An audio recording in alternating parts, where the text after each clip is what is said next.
I hope that this points out to you exactly why I started my journey of changing my direction with YouTube, because I saw myself literally becoming a chili. Like where I was 2 to 3 years ago, and the types of people I was surrounding myself with, had I had stayed on that path, I would have ended up just like a chili. So over the summer, I met a group of Korean rappers named WonNation.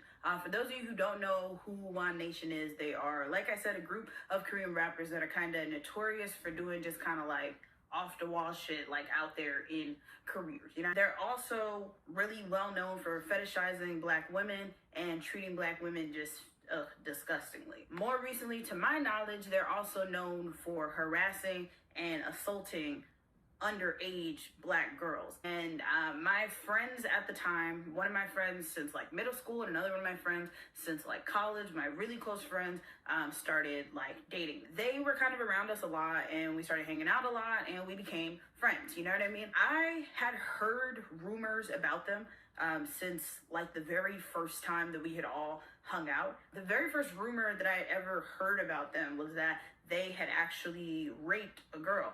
The girl came up to us in the club and she's like, yeah, like, be careful around these guys because they raped me and this and that. And we were kind of like, and she told us about how she had a threesome with these guys. And after kind of like finding them on Instagram and seeing like what they be on, she really regretted it. I informed her, you know, like, sis, like, that's not rape. Like, you know what I mean? That's not really something that you want to like be out here like making false accusations about, you know what I mean? And she's like, yeah, like I was just embarrassed and this and that and all this stuff, whatever. And after talking to the boys, they told us that this kind of stuff happens to them all the time. There's a lot of people that are just kind of like out to get them for whatever reason, just mostly because of the stuff that they do on like social media. And like I had genuinely believed that kind of everything that they were doing out for social media and everything they were doing like on YouTube and all that stuff was kind of just for clout. You know what I mean? I thought that they were nice guys, you know what I mean, who just have this internet persona. And so for the last couple months, whenever I had been hearing rumors about them, I would kind of always go back to like that moment and think like, oh, this is just people hating on them. They don't really know them, this, that, the other thing. But I think that the main thing that I definitely wanted to focus on, the mentality that black women have about themselves, what makes them valuable as people, I think is the most disturbing part of all of this. That's what makes me turn on my camera and want to send these messages out into the universe. Notice how she says that even with warning signs, even with knowing that the like persona that these men gave off online and the way that they engaged and interacted with other black women, even though she had the knowledge and the wherewithal to see and had that in front of her, she still decided and made the choice, and so did her friends, to engage with these types of people, to make excuses for and to try to have empathy and understanding towards them. What perplexes me the most about this type of mentality and culture is that I really don't think that black women, black girls, young girls, I really don't think that we are being smart about the decisions that we are making and really truly thinking about the reasons why we are making those decisions. This is kind of why there's been such a divide within the community, within the K-pop community, and honestly just within the black female community, and why I also had to learn a long time ago that not all people who even share the same interests or even look like me will understand my plight or where my mindset is at. I think I had to go through my own levels of outside like abuse and factors to really get me to the level of clarity and self-awareness and self-preservation that I have. A lot of us black women are suffering and struggling from trauma and suffering from Stockholm Syndrome, and we are really indoctrinated into perpetuating our own abuse and mistreatment. It was difficult for me during those times hearing rumors about my friends because, you know, when you're friends with somebody, you want to try to see them in a more like positive light. It's hard to see them in a negative way. Again, I'm really genuinely sorry for that. There's been a couple of times that the boys have had like beef with people and whatnot, and because, like I said, they're my friends, I have like stuck up for them.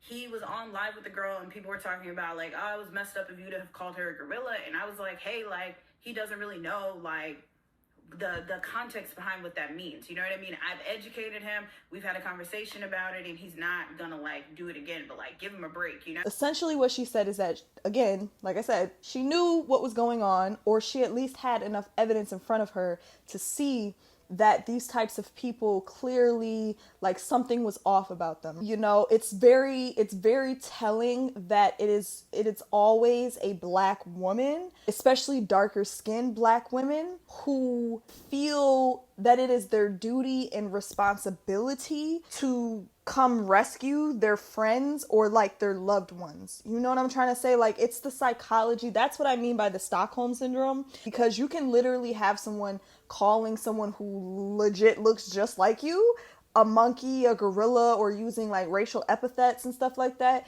And somehow in our minds as black women, because we're so indoctrinated into this type of abuse, we're so used to this type of abuse that we literally have conditioned ourselves to just roll over and accept it, or to excuse it and to try to pacify it as if grown adults. One of the members of the group, Rich Hobo, is damn near 30. That man is 29 years old.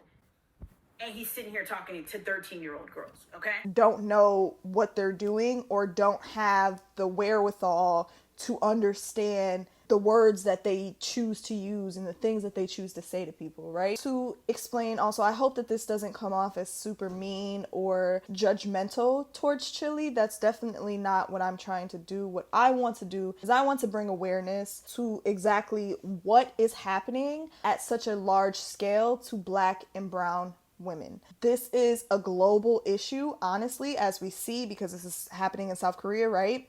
And these girls that she's talking about, most of them are American. Most of them are American. She said the one influencer that she was talking about, the girl was from France. Like, see, it's not just a one continent issue. It's a global issue.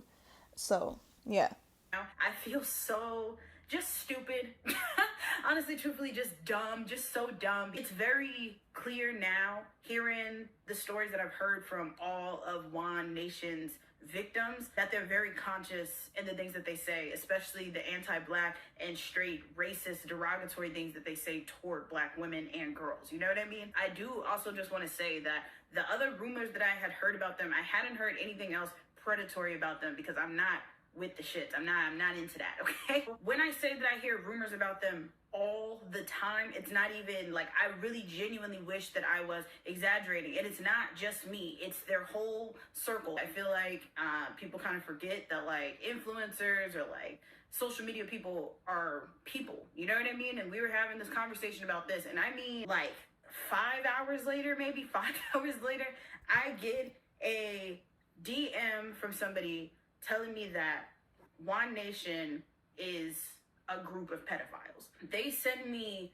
receipts on receipts on receipts on receipts. Absolutely disgusted, you know? So I told the girls, anything that you need from me, you got it. You got my full support. I put out my apology out to the interwebs, okay, for everybody. I messaged the boys. I put us all in a group message, and I tell them, you know, like, I'm really disgusted and disappointed with everything that I'm finding out about y'all, you know? Okay, so I do want to acknowledge and commend Chili in this moment, because, you know, criticism is necessary, but so is praise. And it's really imperative that if we're going to grow as a community of women, that we hold each other accountable, yes, but we also can acknowledge the efforts that we do make to right our wrongs, or even just the efforts that we make to still be human. And so for that, I really commend Chili. And again, like I said, this video is not criticizing her in a negative way, saying that any of what happened is her fault or she is to blame for what is happening. I'm very proud of you for really seeing that clearly, like, you were completely bamboozled, sis, you was led astray, like a lot of us. Sometimes it takes something really traumatic, like a whole bunch of underage girls hitting you up in your DMs and telling you, hey, I've been the victim of abuse from this group of men, for you to really see that this shit is happening. Most Black women are not given the opportunities in society to really be forgiven or have grace, or for people to really understand us and to have empathy. I did also want to point out the fact that she felt compelled to want to reach out to the same group of friends that she just found all this information out on, and kind of a lot of her language was still very passive in a sense. And I think a lot of that comes from, what is that saying that Michelle Obama made famous, that if when they go low, we go high? That type of passiveness and passive like mindset in the Black community is so detrimental to our overall, I feel, is so detrimental to our overall growth and real abilities as a community to really like push ourselves forward. There's a lot of things that I think we turn a blind eye to, or we don't press further, or like I should say our approach to it is not as vigorous or aggressive as it should be. And I think a lot of that just comes from, again, the idea that we have to be the bigger person in the situation no matter what. I do also, I acknowledge the dilemma that you must be in when you are branding yourself and trying to start businesses, that you can't really necessarily just burn bridges, or not even burn bridges, but necessarily just go off on people the way that you probably would want to in real life. Let's get into what these motherfuckers been on. So a while back, there was a group of girls that started a little group message for a fandom about WonNation. Now, these girls are from the ages like 13 to 17 or so, whatever, right? Out of nowhere, okay? The conversation just gets really sexual. And this is initiated by the boys, right? I'm talking about these girls are sending memes and they're like, ah, ha, ha, but do you want to see my dick though? Like, what? And it wasn't just from one member, it was from the entire group of these motherfuckers, okay? They're asking the girls to send them nudes. They're sending the girls nudes back and forth. Then it gets to the point where the girls are put into another group message with even more girls. So these other girls in the group message start pressuring all the other girls in the group message to do sexual things and send nudes and all this stuff to all of the members, right? Some of the girls felt pressured to send these things because they were being bullied and harassed in the group message, right? Well, this group message also had fans of that YouTuber that I was talking about earlier, Lindsay. So Lindsay's fans were in this group message and screenshotted the girls' nude photos, right? Nude photos, videos, whatever, and we're sending them off to Lindsay. For what? Like, what? For what? So this freak Lindsay, whenever she's having this beef with Jug, is telling him like, yeah, I have your nudes and I have all the nudes of all those girls, and if you keep messing with me, I'm going to expose you and all of the girls. What? So come to find out that these girls are sending their photos to them, to whoever's in this group message. The members are screenshotting this. The girl Lindsay is screenshotting this. There are other girls in the group message are screenshotting this. A bunch of adults that have a bunch of pictures of underage girls in their phones and doing what? All of the group messages consisted of almost 20 girls.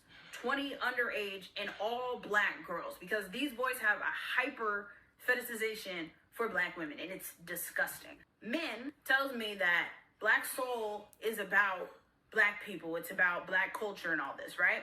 And he's like, if it's about Black culture and you're twerking in a video, that is Black culture, so you should be proud of that. Because that, my friends, is all that they think Black culture is.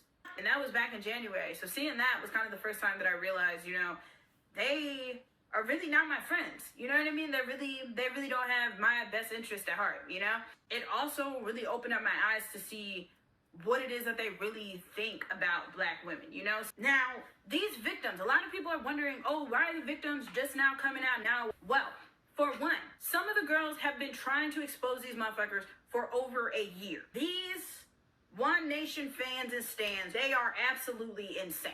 And I said it. They have made death threats against girls. They have threatened to blackmail the girls with their sexual photos. They have made girls straight deactivate accounts. They bullied girls, harassed girls, and so much more. All right, girl, this is like my third attempt at trying to record just this segment. But basically what I was saying is that the dynamic that Chili is speaking of is the exact dynamic that I have personally experienced, and I know countless other Black women have experienced. I noticed that within the Black community, even when we are victims of crimes, or we are just victimized in general, we have a very nasty way of internalizing our struggles and our pain and then inflicting that onto people who look just like us. You have to understand, like, Black people, we don't hold power as a community, as a collective. So the only way that we would be able to have any type of authority over any other person is if it's over ourselves. Instead of being the support system for each other that we so desperately obviously need, because we don't have any support systems. And I think that explains why it's so easy for us to be targeted. Yeah, we don't have a system, or we don't have a community that uplifts each other. We don't have a collective consciousness that really understands our value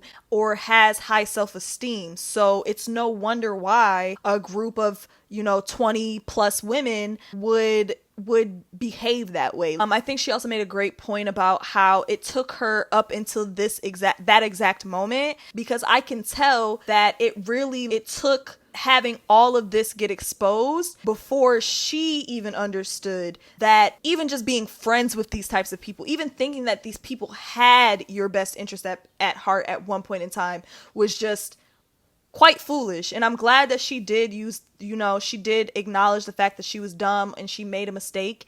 And again, this is not to be extra hard and hypercritical of Chili. I love her. I think she's brilliant. I just think that it's really imperative that we break down the psychology that's happening here and what drives young girls especially to feel that this is what they're worth. I think something that really, really, really stood out to me with all of this going on is that I was not the first person that these girls reached out to.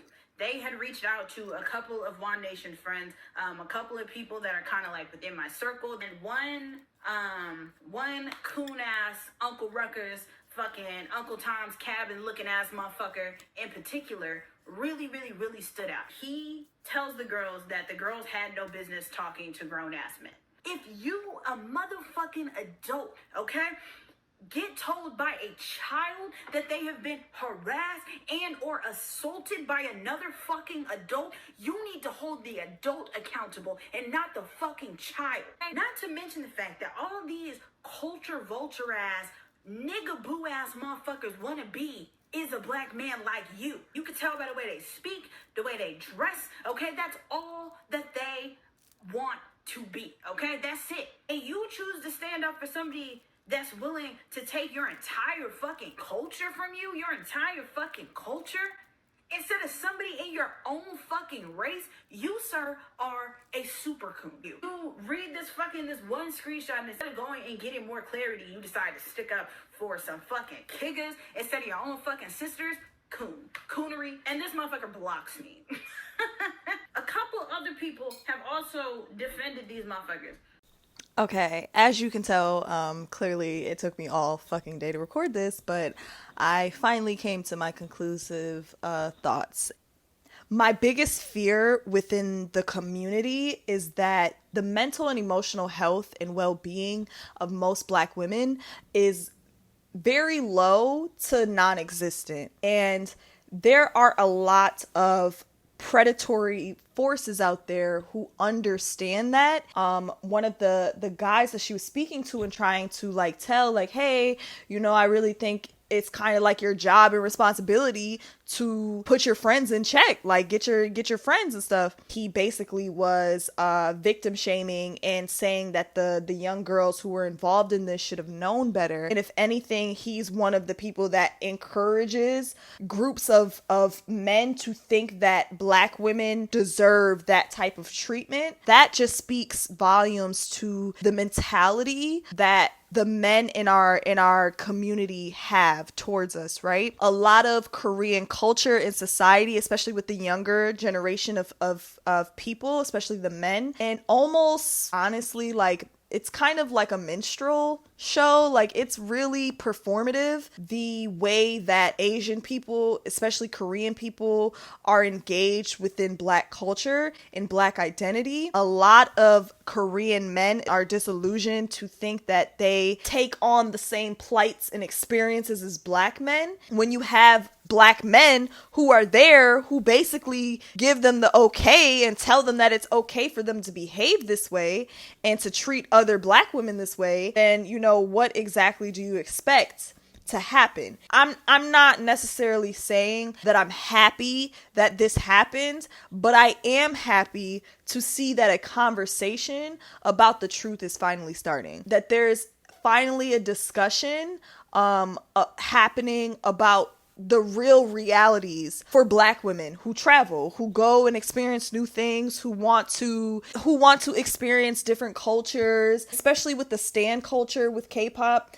There's a lot of very unhealthy patriarchy and misogyny that takes place. I hope that these conversations really starts to align and awaken the collective of Black women. I hope it really starts to help us build some type of sense of self-worth and community, and understanding that we literally need to be a support system for each other because the world does not have our back. This video was definitely made with the intention to give critical feedback, just open the conversation up and get more discussions and more minds talking about this. I hope that this was informative. I hope you guys enjoyed my little presentation. Again, sorry for the ratchetness. Your girl is working with the best the fuck that she got. I'm going to put down in the comment section below a direct link to the video that I sourced today. And I'm also going to directly link another YouTuber who she references in this video, who I also want you guys to go check out. I think that she made a lot of brilliant